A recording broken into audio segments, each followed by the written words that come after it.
बाद अपनी मां अभीरा का हक लेने के लिए।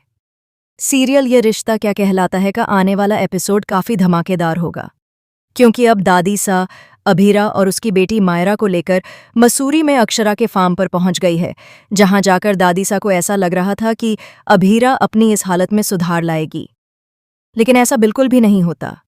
अभीरा की हालत दिन ब दिन और ज्यादा बिगड़ती जाती है, जिसकी वजह से एक दिन ऐसा आता है जब अभीरा अरमान और मायरा को इस दुनिया में अकेला छोड़कर चली जाती है।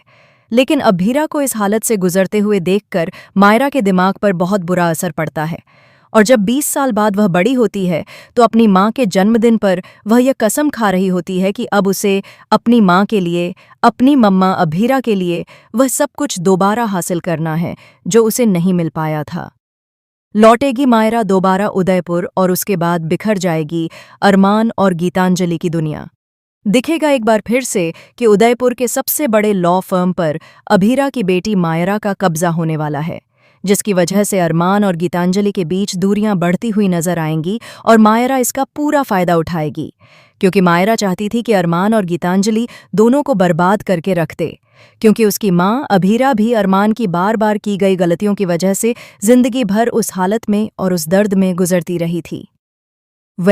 गीतांजलि जब मायरा को देखती है तो पहले तो उसे बड़ा प्यार उमड़ता है, लेकिन फिर जब समझती है कि मायरा लौटी है सिर्फ और सिर्फ अभीरा का बदला लेने के लिए, तो उन दोनों के बीच भी दीवार खड़ी हो जाएगी।